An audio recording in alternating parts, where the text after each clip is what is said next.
The death toll is staggering. More than 1,400 people died of a drug overdose in Philadelphia in 2022. For perspective, 516 died from gun violence.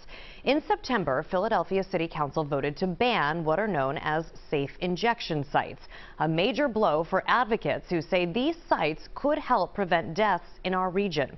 Tonight, we talk with those for and against these sites, including someone experiencing addiction firsthand. I knew from back home, if you wanted to get drugs and you want to get them cheap, Kensington. 3 times a week, Steve, who asked that we don't share his last name, takes a train from Lancaster to Philadelphia to buy drugs. I started off with heroin, but now it's whatever it is, xylazine, the tranquilizer. The 46-year-old is one of thousands experiencing drug addiction in our region. What would you tell somebody who says these people don't want help? I hate living like this. I hate living like this. And it's so hard for me to build up the courage or the strength to ask for help, to go to a place and to go through the sickness. This isn't a way to live. This is a terrible way to live. People do not want to be out here. Destiny Campanella is director of the Harm Reduction Program at Unity Recovery, a community-based organization in Philadelphia and Pittsburgh. I've watched it get progressively worse and our drug supply get even more potent and volatile, and even more people die each and every year. That's why she's been pushing for safe consumption sites in the city for 8 years. She says in addition to saving lives, it keeps people from using drugs on the streets and saves money on ambulance runs and ER visits.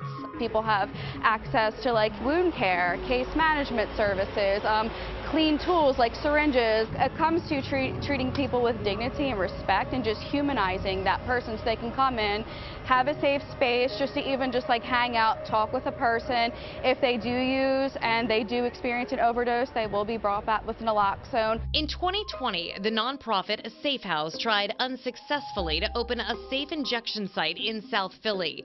The organization is now caught up in a civil suit over the legality of the sites. Let's deal with addiction. Councilman Mark Squilla represents Philadelphia's 1st District. That includes Kensington. In September, City Council passed legislation to ban these supervised injection sites in certain neighborhoods and recommended a city-wide ban be put in place. I think that the long-term answer is just not a safe injection site. That doesn't get us. When people say, well, you don't have a plan, right? So the goal is how do we continue to treat the addiction and the problem? We spent over $70 million in Kensington in over 5 years. That's a lot of money, and it's worse because you're not treating the problem. We're cleaning up around the problem. There are currently supervised injection sites in Canada, Europe, and Australia.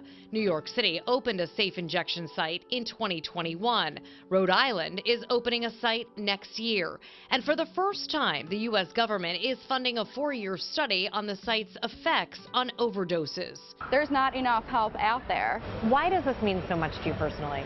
It means so much to me because I'm tired of my loved ones dying. Include the individuals who are boots on the ground, include other harm reduction advocates, and most importantly, include people who use drugs. In Pennsylvania, deaths are trending at 436 a month. That's 14 overdoses a day in the Commonwealth.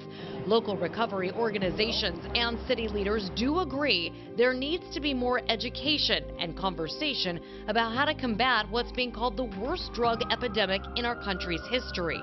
People like Steve say they need support. So if you knew that there was a site where there were nurses there and clean needles, you would feel more comfortable going there? Oh, 100%. 100%. What's the alternative? To use, it's in front of storefronts. To have a safe, to have something like that, I think would be very beneficial for the community. To have a place where, we can leave the rest of the community alone. Democratic mayoral candidate Sherelle Parker is opposed to safe injection sites, and so is Republican candidate David O. The bill now goes to Mayor Jim Kenney's desk for final approval. Kenney has previously voiced support for medically supervised sites.